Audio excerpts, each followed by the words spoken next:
Kamusta po kayo and welcome back to my channel. Ito si Brobert TV, ang kuya po ninyo, si Brother Bear po. Ay muli po magkukwento po sa inyo ng mga samot-saring patungkol sa mga zodiac sign para sa taong 2025. Sino kaya ang mga nangunguna at pumapaibabaw sa mga masuswerteng zodiac sign? This time, babahagi ko po sa inyo ang lahat ng nalaman ko, na ibulong ng spirit guide, na i-share sa akin at the same time. At siyempre, ayon na rin sa munting pag-aaral, nais ko rin sanang ibahagi ang lahat ng yun, pati na yun yung mga swerteng numero, swerteng araw, na kung saan ipapaliwanag ko po sa inyo kung kailan po kayo dapat yung itapat ang araw na yun para magdesisyon ng bahagi ng inyong buhay na may masuswerteng hatid sa taong 2025. Kung ikaw, madinig mo ang zodiac sign mo, piliin mo, pulutin mo yung mga gandang halimbawa bilang guide. At kung ito'y negatibo, gamitin mo ito para maging tulay sa panibagong pag-asa ng iyong buhay. Pagkatandaan mo, bago natin ito simulan, ano man ang zodiac sign mo, bandang huli, ikaw at ikaw pa rin ang aanin ng mga ginagawa mo. Sa bandang huli, ikaw pa rin ang masusunod. Huwag mong kakaligtaan yan. Dahil meron tayong mga free will na ibinigay sa atin ng itaas para sa ganun, makapili tayo kung saan tayo mapapabuti. Ito ang aking disclaimer. Tayo ay hindi eksperto, pero kahit papaano, maibibigay ko naman sa inyo ang munting pag-aaral o kaalaman patay sa ating mga nadidinig na espiritual at sa mga binabasa ko na bilang masasabi natin guide na rin. Isa sa mga nangunguna na pumapaibabaw na pinaniniwala ang maswerteng zodiac sign sa taon 2025, walang iba kundi ang Scorpion. Ang Scorpion ay may katangian o abilidad na ating iisa-isahin. At kung ikaw ay pinanganak sa buwan ng October 23 hanggang November 21st, ikaw ay nabibilang sa kanya. Sa abilidad na ito ay ating hihimay-himayin kung alin na makakatulong sa iyo. Isa na rito ang pagkakaroon mo ng ability para magpursige. Yan. Isa yan sa pinakamagandang katangian na meron ka na pwede mong gamitin sa 2025 upang baguhin ang mga taliwas na pagkakataon na dumaan sa buhay mo. Mga bagay na dapat mong idiretso mo ang iyong daan patungo sa tagumpay ng iyong buhay upang mapaayos ka. Ang abilidad na ito, ang pagkakaroon ng matatag na paniniwala, matatag na kakayanan somehow, na kakayanin mo anumang sitwasyon na dadaan sa iyong hindi maganda at lalagpasan mo pa to upang maging matagumpay sa buhay. Isa rin sa abilidad na meron ka ang pagkaroon ng intuition o yung malakas na pakiramdam o sensitibong pakiramdam na pag nag-aalangan ka, gamitin mo to. Manghingi ka ng senyales sa mga anghel o mga sign na pwedeng ibigay sa iyo ng itaas na eto, dito ka, eto yung nararapat sa iyo, eto yung mga dapat mong iwasan. Yan ay iyong simulan at aralin kung paano pa ito magagamit sa taong 2025. Bakit ka mo? May hatid to sa pagdating sa pagdidesisyon na kung saan ka siniswerte na araw at buwan or mga numero somehow ay ating ibibigay din sa iyo upang magkaroon ka ng magandang intuition at the same time makakilos ka at makapili ka. Isa sa mga masuswerteng numero na meron ka parang bilang isang Scorpion, no? Isa sa mga magagandang numero ang 3, ang 5, ang 23 at ang 8. Yang mga numero na yan ay magbibigay sa iyan ng positibong enerhiya na kung saan pwede kang pumili o magdesisyon na mahalagang bagay sa mga numero na yan. May kaugnay sa numero yan. At kung araw naman ang tatanungin mo, kung anong araw na maswerte ka, ay aking binabanggit sa iyo ngayon. Mapadad ka sa araw ng Thursday, Friday, and Sunday. Yan ang mga bumabalot na magbibigay sa iyo ng pagbabahagi, no? Lalo na pag magdi-decide ka, ito yung sinasabi ko na kadalasan, no, na pag-iwas sa mga negatibo. Itaon mo na ikaw ay magdidesisyon na kalmado ka. yung hindi ka galing sa galit o pakipagtalo sa ibang tao. At itaon mo rin ang mga masuswerteng numero o araw o petsa na tinatawag natin sa binigay kong numero. At sa araw na rin na nabanggit ko, gamitin mo rin to upang magbigay sa iyo na magandang pagkakataon sa positibong pananaw ay maghatid sa iyo ng magandang resulta. Kung ano man yung hinihiling ng puso mo, sana ibigay ng Panginoon yan sa iyo sa tamang oras, sa kanyang oras, at hindi sa iyong oras. Tandaan mo, kung hindi ito dumating agad-agad, huwag kang maiinip. Darating ang pagkakataon na maganda sa buhay mo upang baguhin ang mga hindi magagandang pangyayari at makaiwas ka sa mga paghihirap o pagsubok na maaaring dumating sa buhay mo. Isa rin sa mga katangian mo na kaya mong i-reinvent ang sarili mo at magkaroon ka ng good version ng sarili mo. Dito tumutukoy o bumabalot ng pagkakaroon at ng pagtulak sa iyo para alam mo yung pakiramdam somehow na teka muna, baka naman pwede ako muna. Ayan, hindi pwedeng panay sila. Walang masama po sa pagpili sa sarili. Lalo na po, ang pagpili mo sa sarili mo ay yung mapapabuti ka. Pagdating ng araw at ikay nasa status ng iyong buhay na maayos na, for sure, mas marami kang matutulungan. Ang hindi lang maganda sa Scorpio na ito o yung mga negatibo na bumabala sa Scorpio na ito, yung pagkakaroon ng pabigla-biglang desisyon. Yan ang iiwasan mo. Ang pagkakaroon ng overthinking, ang sobrang pag-iisip na hindi pa nagaganap ang isang sitwasyon, nandun ka na kagad.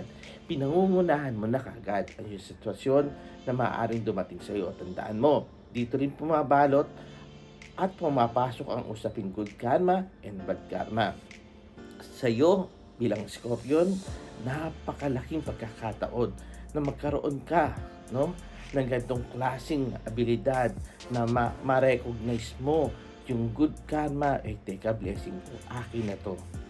Ganyan dapat ang pananaw mo. Pag positibo at maganda, ang kinin mo na kagad. Hindi naman sa pagiging sakim na dumating ka sa point na gano'n, ika nga. Pero, as I said, pag positibo ang minamanifest mo at iniisip mo, iyon ang darating sa iyo. Kung anong ginawa mong buti, siya rin buti ang aanihin mo. Halintulad na lang din ang pagkakaroon din at dito naiiba sa pagkakaroon ng negatibo. Pag masyado kang negatibo rin ang kadalasang iyong natatamo. So pumili ka na bilang ikaw ay si Scorpion na pinanganak sa October 23 hanggang November 21. Doon ka na kung saan mapapabuti. Isa pa sa mga nais kong idagdag bilang ikaw si Scorpion, kumilos ka ng tama, tahimik ang bawat hakbang mo. Bakit ka mo? May mga pagkakataon kasi mas maganda slowly but surely na tinatawag. Minsan, mas maganda rin samahan mo ito ng katahimikan habang kumikilos ka, habang inaabot yung pangarap mo. Wala kang masyadong pinagkukwentuhan kung ano yung mga plano mo sa buhay, maliban sa mga taong yung pinagkakatiwalaan. Dahil hindi mo masasabi kung maaaring ang iyong napagkwentuhan, hindi pala natutuwa sa'yo. O baka naman may galit na lihim sa'yo.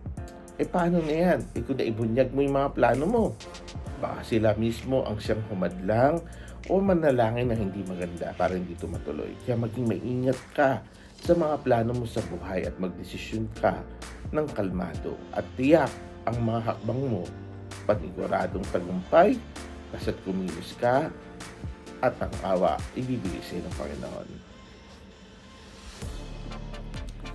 This time ating pag-usapan naman si Sagittarius, ang mga pinanganak ng November 22 hanggang December 21. Mga katangian nila, ang mga bilin ng mga spirit guide para sa kanila ay ating pag-uusapan. Kung ikaw si Sagittarius, ako'y natutuwa para sa iyo dahil meron kang busilak na puso. Pag ang puso mo talaga naman may koneksyon sa isang tao at minahal mo to, ay napakaswerte ng taong yon. Bakit ka mo? Tunay kang magmahal na walang kapalit. Yan nga, ang isa sa mga katangian napakagandang meron ka. Pero may kaakibat yan na responsibilidad at obligasyon kung minsan. na inaakala nila na hanggang dun ka lang at yun lang ang kaya mo. Ang di nila alam, tao ka lang din na nasasaktan paminsan-minsan. Kaya isa sa mga habilin or masasabing pakiusap sa iyo ng spirit guide, mahalin mo rin ang sarili mo. Hindi lahat ng pagkakataon ang mga taong minahal mo ay siya rin ibabalik sa iyo kung anong ginawa mong buti. Kaya better na huwag ka mag-expect sa kanila at hayaan mo rin sila sa kanilang mga desisyon at buhay. At sila rin naman ang aani kung ano man yung mga bagay na gusto nilang gawin, at kung sila yung magkamali, nandiyan ka na lang na naman para makinig at tumulong sa kanila. Ang bawat tulong na iyong nagagawa ay may hatid tong buti at yun ay puntos mo na sa itaas na tila bang lumalaki ang pagkakataon mo na alam mo na bandang huli kung saan ka patutungo. Yan ang kabutihan ni Sagittarius na bumabalot. Ang mga pinanganak din sa buwan nito may angkin ding kakayanan. Alam nila ang hangganan nila. Pag dumating sila point na to, doon ka mayayari. Ika nga, hinay-hinay ka rin sa pagkilala kay Sagittarius dahil ito'y pinanganak bilang isang leader at isang warrior na lumalaban sa buhay. One of the greatest things para kay Sagittarius, marunong siya na tumanaw ng utang na loob. Ika nga, marunong siya kumilala at kumilatis ng mga taong alam mong mapag-abuso. Isa sa mga katangian ng Sagittarius para sa 2025, ang biyaya at grasya sa iyo, humanda ka na, Sagittarius. Baka dumating ang pagkakataon, ang biyaya ay hindi mo kayang sapuin dalawang kamay mo dahil sa iyong kabutihan. Sa 2025, isa ka sa mga bibida at isa sa mga mapapalad na makakatanggap na diretsong biyaya galing sa itaas. Isa pang paalala sa iyo, mag-move on ka sa mga pangit na pangyayari sa buhay mo. Huwag mong hayaan lunurin ka ng kalungkutan at huwag mong hayaan patuloy ka magsakripisyo at ikulong mo ang sarili mo sa paghihirap na yan ng iyong nararamdaman. Darating ang pagkakataon, mararamdaman mo hindi ka nag-iisa. At higit sa lahat, ang lahat ng pagsubok niyan ay tatawa naman na lang bandang huli. Gaya na sabi ko, ang biyaya ng taong 2025 ibubuhos sa iyo ng Panginoon at ibibigay sa iyo. Ang swerteng araw para kay Sagittarius ay ano nga ba? Wednesday and Friday po. Yan, mga araw na yan ay may senyales sa iyo, Sagittarius. Ang kiniming araw niyan, pag dumating yung araw niyan, laging positibo ang lagi mong iisipin. Para sa ganon, mga susunod na araw, mas biyaya rin ang darating sa iyo. Ang lucky number mo naman ay pumabalot sa numero 4, 9 o 13. 4, 9, and 13 po ang inyong swerteng numero. Diyan ka magdesisyon sa mga numero na yan. Piliin mo yung araw na yan pag may balak kang gawin na importanteng bagay sa iyong hinaharap. So, good luck sa iyo, Sagittarius. Isang magandang pagbati mula kay Robert sa iyo. At for sure, ang gininto ang puso mo ay haani rin ng puti, bigay ng Panginoon. Ngayon naman ay ating bibigyan daan ang pangatlong maswerteng zodiac sign sa taong 2025. Walang iba kundi si Aquarius. Kung ikaw ay pinanganak ng January 20 hanggang February 18, ikaw ay nabibilang kay Aquarius. Ano meron at swerte sa taong 2025 naghihintay para kay Aquarius? Isa sa mga katangian na meron siya, ang pagkakaroon ng abilidad pagdating sa kanyang emosyon, sa kanyang sarili, kung paano niya kayanin ang mga bagay-bagay na dumarating na pagsubok sa buhay niya. Ika nga, ito parang mayroong tagabulag na tinatawag o ang king, parang hindi mong mababatid kung minsan ang mga emosyon niya ay kaya niyang itago. Pero sa taong 2025, ito yung pakiusap sa iyo ng mga spirit guide. Maging totoo ka lang sa sarili mo. Kung ikay nasasaktan at nahihirapan, walang masamang humingi ng tulong sa iba at magsalita, at pwedeng humindi pag hindi na kaya. Isa sa mga abilidad mo na dapat mong gampanan sa taong 2025 para tumanggap ka ng biyaya ay yung alamin mo at aralin mo ang mga bagay na hindi mo kayang yakapin ay huwag mong yayakapin. Ang mga pagsubok sa buhay ay kinakaya. Pero pag hindi na talaga kinakaya, huwag mo itong yayakapin. Pakawalan mo to.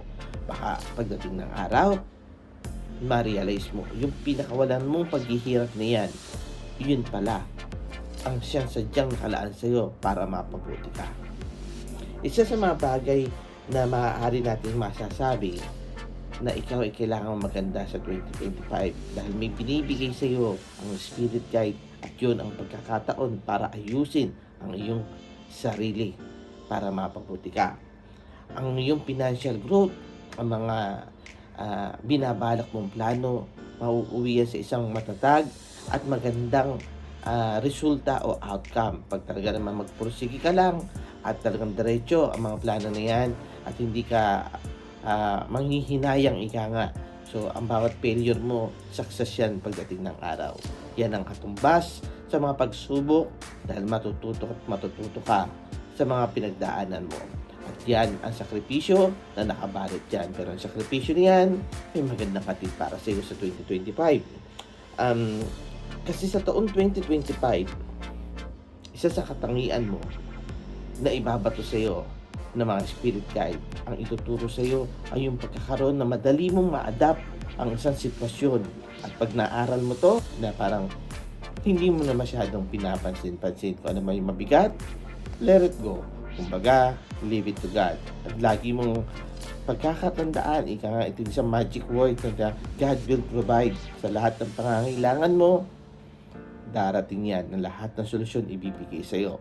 Kumbaga ikaw, darating sa puntos ng buhay mo ang biyaya at grasya hatid ng itaas.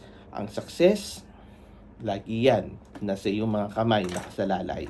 Ang pagkilos at ang awa ay ilalaan din sa iyo ng itaas. Perius, pagkatandaan nyo, ang lahat ng pagsubok na dumarating sa atin, yan ay dapat hindi tinatambayan. Hindi yan sinusukuan, ika nga. Yan ay hindi dapat tayo manatili dyan sa paghihirap na yan. Dapat natin kahit paano sa taong 2025, ibibigay sa atin yung swerte at biyaya na galing sa kanila. Idadagdag ko dito ang inyong lucky day. Ang lucky day mo ay Thursday and Sunday. Ang lucky number mo ay 2, 9, and 18. Sa mga nabanggit kong swerteng araw at swerteng numero, nawa, dyan mo ilaan ang isang magandang pagkakataon na mapag-isipan mo ang mga bawat hakbang mo sa mga negosyo, sa pagunlad, sa mga balak mong pag-alis, ay mga pecha at araw na yan ay magandang positibo ang naghihintay sa iyo para makuha mo yung mga hinihiling mo. And sana sa taon 2025, huwag kang makakalimot. Laban lang lagi. Ang lahat ng yan ay hatid sa iyo ng biyaya ng taas. Pahabol daw po para kay Aquarius, sabi ng spirit guide. Banggitin ko daw to sa iyo dahil malaking ambag to na may hatid sa iyo magandang bagay. At alam mo kung ano to? Ito'y patungkol sa mga judgmental na tao. Mga taong walang magandang ambag sa buhay mo ay iwasan mo. Layuan mo hanggat maaari. Hayaan mo sila kung ano sinasabi nila. Pero ikaw, umusad ka, humakbang ka ng humakbang patungo sa tagumpay ng buhay. Manatili ka na lumalaban. Gamitin mo ang emosyon mo sa tama at huwag mong ubusin ang enerhiya mo dahil lang sa mga taong kagaya nila. Patuloy mong labanan at harapin ang anumang problema na may pananalig sa itaas. Yan ang bilin sa iyo ng spirit guide. Kasabay dito, ang lakas ay manggagaling din sa mamahal mo sa buhay. Kaya kung ano may pagpapasya mo, iugnay mo sila, isama mo sila sa bawat pasya mo. Sa mga priority mo, isama mo sila, lalo na ang mga mahal mo, mga anak, kapamilya, o kung sino pa man na siya may magandang hatid at kinikilala ka bilang ikaw. Kaya, ikaw, Aquarius, ang kalakasan mo sa taon 2025, ang iyong emosyon at pananalig ay panghawakan mo. Yan ang sabi nila para sa iyo sa 2025. Dahil naghihintay sa iyo, financial growth, success, abundant, prosperity, na bubuhos din sa iyo sa taon 2025 dahil ito ay ang taon para sa iyo. Isa sa mga masuswerteng zodiac sign sa taon 2025 ang pang-apat na ito. Walang iba kundi si Taurus. Ang mga pinanganak mula sa April 20 hanggang May 20, sila'y bumabalot o pumapaloob sa kakayanan at katangian ni Taurus. Ano-ano ba to? Ano yung mga biyayang meron si Taurus sa taong 2025? Si Taurus ay isang earth sign. May persistence siya, may capability siyang tumayo sa kanyang kinalalagyan at anumang pagsubok ng buhay ay nakakaangat pa rin siya at kaya niyang labanan. Pagkakaroon ng katigasan ng kalooban ay isa rin niyang kakayanan somehow, but in a good terms. Paano nangyari ito? Alam niya ang magsaliksik, napapag-aralan niya, ika nga, ang mga kilos niya, ang mga desisyon niya. Ang bawat pagkakataon nito ay naghahatid ng panibagong kakayanan o tsansa at the same time para baguhin ang financial status niya. So get ready for another venture sa another business. Ika nga sa taon 2025 dahil taon mo to bilang ikaw si Taurus, ma-achieving good health. At the same time, focus ka sa solid na pagpapasya mo. Magkaroon ka ng magandang matibay, isang solidong pag-aaral bagong pasukin ang isang negosyo o ano may plano mo. Kung ano ito'y patungkol to sa paglalakbay o pagbabakasyon or may kasamang business trip to, ano pa man. I-focus mo kung saan ka nakalaan, kung saan ka mas mahusay. Doon mo ilagay ang iyong sarili. Dahil yan, isa sa mga biyayang yan na maghahatid sa'yo ng good fortune and continuous blessing and financial capability and stability mo ay lalong tatatag to, ika nga. Yung determination mo, pagkakaroon ng hardworking, ika nga, ay mag-aan to. Kung ano itinanim mo na kasipagan, ang grasya at pag-iipon, ay siya rin mo rin aanihin pagdating ng araw. Ang maswerteng araw sa iyo ay pumapaloob sa Wednesday and Thursday. Itong dalawang araw na ito na magsunod ito yung mga pagkakataon mo na makapag-isip ka, makapag-decide ka sa mga desisyon mo o plano mo sa buhay. Sa mga financial or business regarding sa mga business mo, sa negosyo mo, etong araw ito ay mahalaga para sa iyo. Ang lucky number mo is 2, 4, and 8. Kumbaga, ito kasi sa taon 2025, ang kinaganda mo sa taon 2025, parang dumodoble yung mga nais mo Yung swerte mo, dumodoble. Basta't nasa tama ang bawat decision mo at hakbang mo, ay talaga naman, sabihin mo na lang na ano man yung parang nawawala sa'yo, may pumapalit, ika nga, dumodoble pa. So good luck sa'yo, Taurus. Napakaganda mo sa taon 2025. Magbunyi ka, magpasalamat sa itaas, sa biyayang parating sa iyo. Huwag mong kakaligtaan yan. Isa pang bagay bago ko makalimutan para sa iyo, Taurus. Matuto kang kumalma. Matuto kang magdesisyon sa oras na okay ka. Yung walang pagtatalong nagaganap. Dahil ang pagtatalo ay isang hindi magandang senyalis o negatibong senyalis na nakalaan sa iyo. Kaya kung maaaring umiwas ka sa bagay na ito. Layuan mo ang pagkakaroon ng mainiting ulo o palaaway o palasagot o ano pa man o galit o negatibo. Kahit anong negatibo, iwasan mo. Teka muna, sandali. Ayoko niyan. Hindi maganda hatid sa akin yan. Kahit sa negosyo ko, ayoko niyan. Pero normal lang na magalit ka. Pero huwag mong sasagarin ang galit na yan. Ang galit, mas maganda yan kung tama at nasa tamang lugar. Ika nga, basta't ano pa man ang desisyon mo, samahan mo to ng maayos na kaisipan at kalmado at positibong pananaw. Dahil dito pa lang, baga sasalo ka na ng swerte pagdating ng 2025. Sa taon 2025, Year of the Wood Snake, ang Scorpion, ang Sagittarius, ang Taurus, and Aquarius ang mga nanguna sa mga masuswerte sa taon 2025. This is the end of the part 1. Thank you for watching.